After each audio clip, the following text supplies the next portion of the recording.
Nah,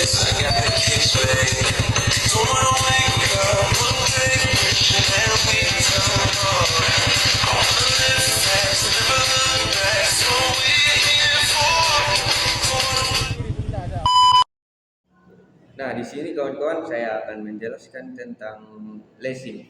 Nah, jadi bagaimana ya perkembangan dan definisi leasing di Indonesia? Nah, jadi sebagaimana sesama industri keuangan, perkembangan industri leasing relatif tertinggal dibandingkan yang lain, seperti perbankan, terlebih lagi jika dibandingkan dengan perbankan pasca paket. Nah, Soeharto dalam Pakto tahun 1988. Nah, pada era ini, inilah industri perbankan sangat-sangat diregulasi yang digulirkan pemerintah di bidang perbankan telah membuahkan banyak sekali bank. Nah, jadi terdapat berbagai tudingan bahwa justru Faktor 1988 inilah menjadi penyebab utama suramnya industri perbankan di kemudian hari. Nah, puncaknya terjadi pada tahun 1996 ketika pemerintah itu melikuidasi 16 bank. Nah, ada juga di situ langkahnya ternyata masih diikuti dengan dimasukkannya beberapa bank lain dalam perawatan Badan Penyihatan Perbankan Nasional (BP) atau yang disingkat BPPN. Nah, meskipun daripada itu, perusahaan pembiayaan juga mampu berkembang cukup mengesankan. Nah, sehingga leasing di Indonesia telah banyak berkiprah dalam pembiayaan perusahaan atau jenis barang yang dibiayai pun makin beraneka ragam. Adapun pengertian leasing atau yang di dalam bahasa Indonesia sewa guna usaha. Nah, menurut bahasa leasing itu berarti sewa guna usaha. Leasing berasal dari kata lesi yang berarti menyewa. Nah, leasing ini atau yang disebut sewa guna usaha adalah kegiatan pembiayaan dalam bentuk penyediaan barang modal baik secara sewa guna usaha dengan hak opsi. Nah, maupun sewa guna usaha tanpa hak opsi atau dalam bahasa Inggris operating licensely untuk digunakan oleh lessee selama jangka waktu tertentu, pembayaran secara berkala. Nah, adapun dalam surat keterangan Menteri Keuangan nomor 48 tahun 1991, pengertian leasing atau sewa guna usaha adalah kegiatan pembiayaan dalam bentuk menyediakan barang modal baik secara sewa guna usaha dengan hak opsi atau dalam bahasa Inggrisnya financing lessee. Maupun sewa guna usaha tanpa hak opsi dalam bahasa Inggrisnya operating lessee untuk digunakan oleh lessee selama jangka waktu. Unsur leasing. Nah, ada pembagian leasing yang terdapat 6 pembagian, yaitu yang pertama dalam bahasa Inggrisnya lessor, yaitu pihak yang menyediakan barang-barang modal untuk lessee ataupun leasing. Merupakan perusahaan pembiayaan yang mendapat izin dari Departemen Keuangan. Nah, lessee yaitu pihak yang mendapatkan pembiayaan dari lessor atau pihak-pihak yang membutuhkan atau yang mau memakai barang-barang seperti modal usaha. Nah, objek leasing yaitu barang-barang yang menjadi objek perjanjian leasing yang meliputi segala macam barang modal. 70 mulai dari yang berteknologi tinggi hingga teknologi menengah ataupun keperluan kantor. Nah, pembayaran uang sewa, yaitu secara berkala dalam jangka waktu tertentu yang bisa dilakukan setiap bulan atau setiap kuartal atau setiap setengah tahun sekali. Nah, adapun nilai sisa atau dalam bahasa Inggrisnya residual value yang ditentukan sebelum kontrak dimulai. Nah, yang selanjutnya ada pihak-pihak yang terlibat. Jadi ada 3 pembagian. Yang pertama itu lessor, merupakan perusahaan leasing yang membiayai keinginan para nasabahnya untuk memperoleh barang-barang modal.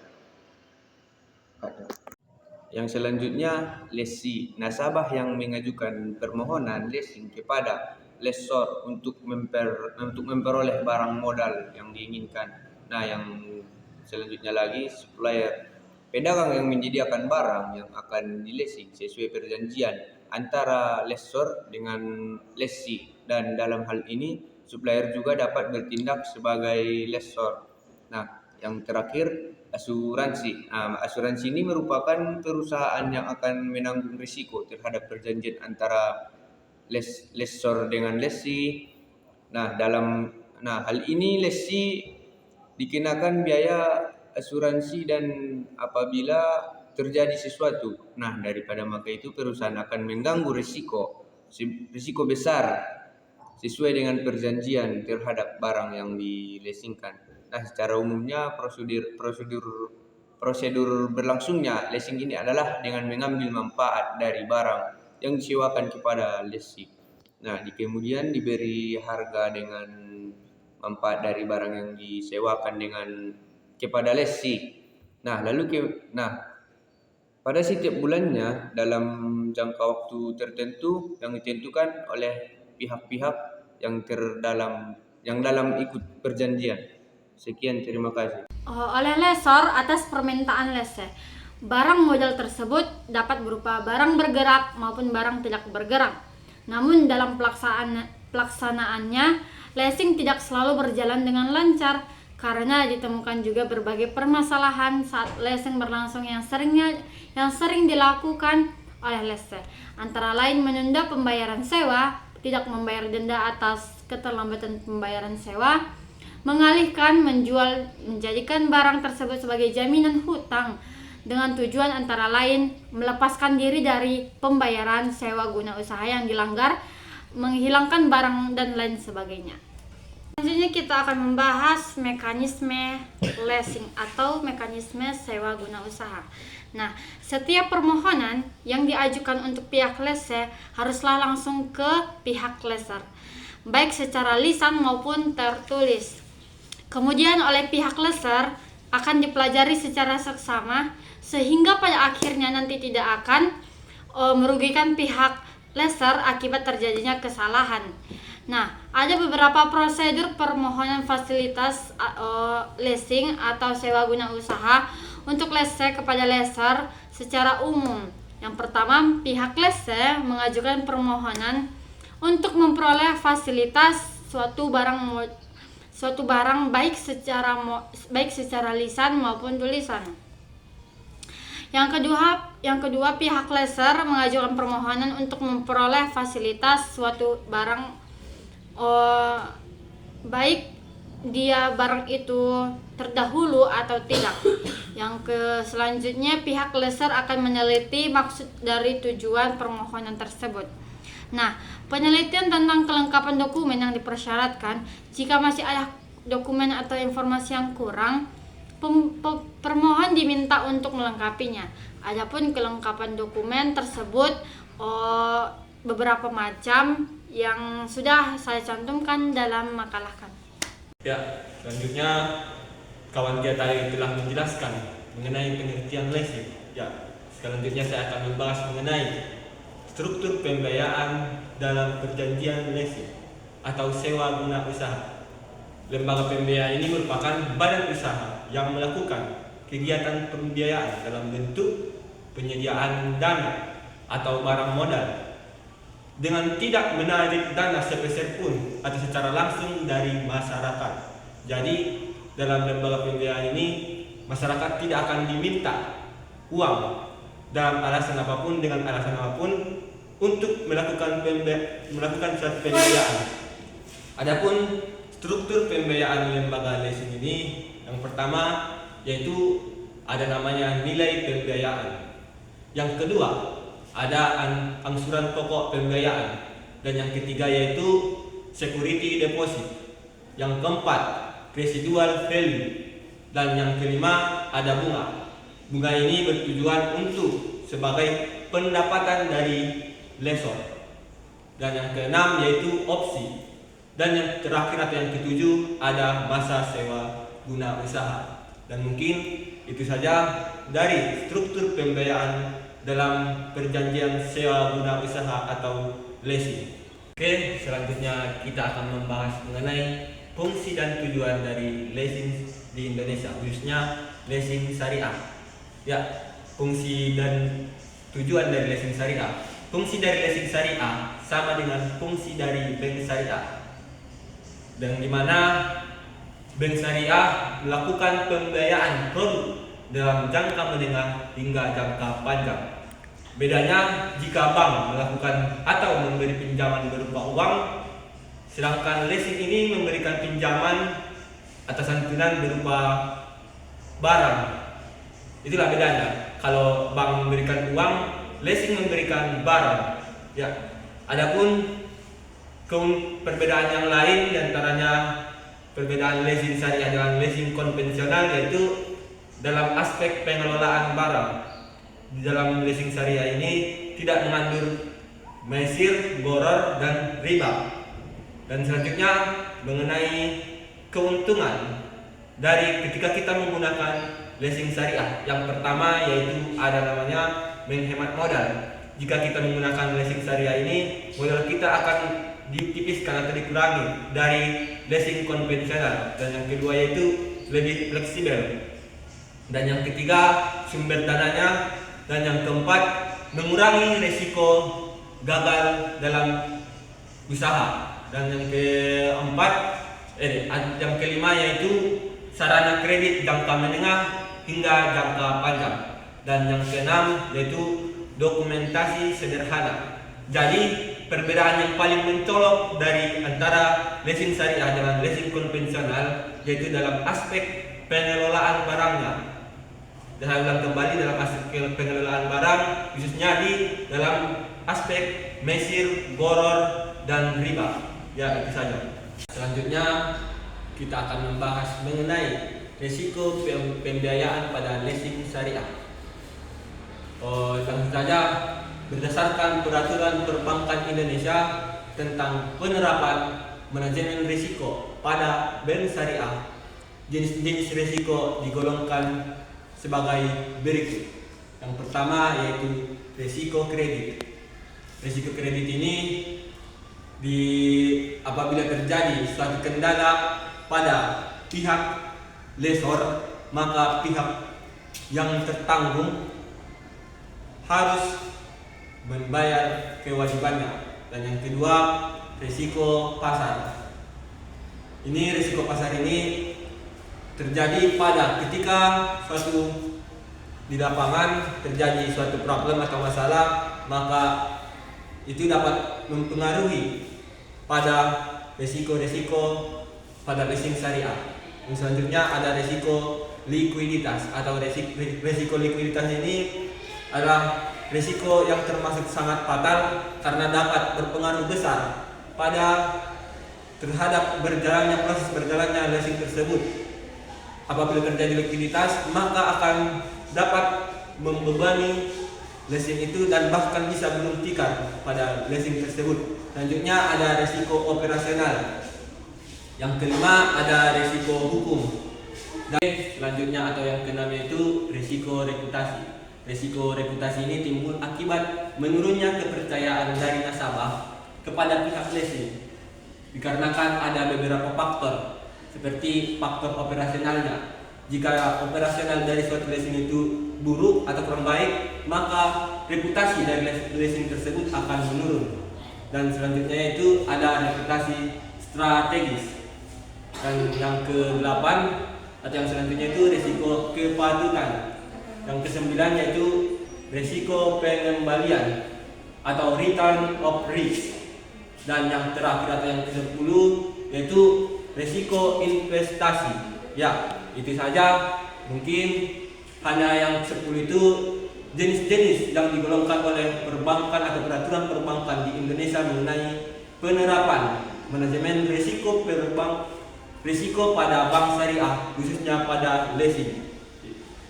Ya, selanjutnya kita akan membahas mengenai perizinan usaha leasing di Indonesia. Ya, usaha leasing ini merupakan sebuah lembaga yang legal karena telah didasarkan pada beberapa peraturan tentang perizinan leasing di Indonesia, seperti surat keputusan bersama antara Menteri Keuangan, Menteri Perindustrian, dan Menteri Perdagangan tentang perizinan usaha leasing di Indonesia pada tanggal 7 Februari 1974.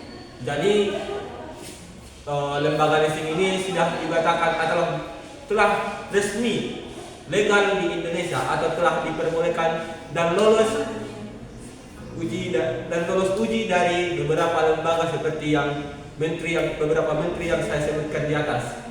Ya.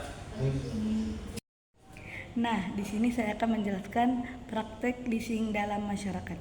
Perkembangan leasing di Indonesia sejalan dengan perkembangan lembaga perbankan dan non-bank, baik yang konvensional ataupun syariah.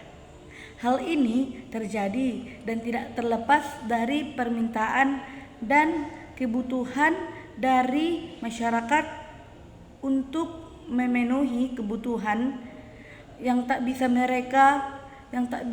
mereka lakukan sendiri. Lembaga pembiayaan memiliki peranan penting melakukan kegiatan pembiayaan dalam bentuk penyediaan dana atau barang modal dengan tidak menarik dana langsung dari masyarakat. Lembaga pembiayaan yang menjalankan usaha pembiayaan non-bank terdiri dari beberapa modal seperti 1. Independent Leasing Company. Independent Leasing Company, perusahaan sewa guna usaha, merupakan suatu perusahaan yang berdiri sendiri, tidak terkait dengan suatu produsen barang modal. Yang kedua yaitu Non-Independent Leasing Company. Non-Independent Leasing Company, perusahaan sewa guna usaha, ini adalah suatu perusahaan yang mempunyai hubungan langsung dengan produsen barang modal, di mana pendirian perusahaan sewa guna usaha untuk meningkatkan penjualan barang modal yang diproduksi oleh produsen yang bersangkutan. 3. Leasing broker atau leasing partner. Perusahaan jenis ini kerjanya hanyalah mempertemukan keinginan leasing untuk memperoleh barang modal kepada pihak leasing untuk dileasingkan. Di sini juga pengaturan leasing di Indonesia. Di Indonesia, leasing merupakan lembaga yang relatif baru dibandingkan dengan lembaga pembiayaan lain dan praktik di negara lain. Masuknya leasing ke Indonesia didasarkan pada surat keputusan bersama Menteri Keuangan, Menteri Perindustrian, dan Menteri Perdagangan. Perbedaan pembiayaan oleh leasing dan lembaga keuangan lainnya. Yang pertama, pembiayaan penuh. Transaksi leasing bisa saja dilakukan tanpa uang muka dan pembiayaannya dapat diberikan sampai 100% full buyout. Hal ini akan membantu usaha flow, terutama bagi perusahaan leasing yang baru berdiri atau perusahaan yang baru mulai berkembang. Yang kedua, lebih fleksibel. Biasanya pengangsuran dalam pembiayaan leasing lebih fleksibel dibandingkan dengan lembaga perbankan lainnya. Yang ketiga, sumber pembiayaan alternatif. Leasing umumnya digunakan untuk membiayai barang produktif. Pembiayaan leasing menggunakan jaminan barang yang dileasingkan. Part of balances dalam pembiayaan yang dapat mencantumkan transaksi leasing dan tom nerara condition mention daya tarik tersendiri kepada leasing. Yang kelima, arus dana. Arus dana dalam pembayaran cicilan leasing, persyaratan pembayarannya di muka yang relatif lebih kecil akan sangat berpengaruh pada arus dana. 6. Proteksi inflasi. Secara umum, pembiayaan leasing menggunakan modal suku bunga tetap flat. Hal ini akan sangat membantu leasing dalam mengatasi permasalahan inflasi. Ketujuh, perlindungan akibat. Kemajuan teknologi dalam perjanjian leasing, objek yang dileasingkan dilindungi dari ketertinggalan terhadap kemajuan teknologi. Yang ke-8, sumber pelunasan kewajiban. Seperti telah disebutkan bahwa dalam pembayaran angsuran leasing hasil produktivitas objek leasing merupakan sumber dana yang diandalkan. Yang ke-9 yaitu kapitalisasi biaya. Adanya biaya-biaya tambahan selain harga perolehan seperti biaya penyerahan, instalasi pemeriksaan, konsultan, percobaan, dan sebagainya dapat dipertimbangkan sebagai biaya. Modal yang dapat dibiayai dalam leasing dan dapat disusulkan berdasarkan lamanya leasing. Ke-10, risiko keusangan. Terkadang leasing merasa khawatir dengan risiko keusangan dari barang yang disewanya.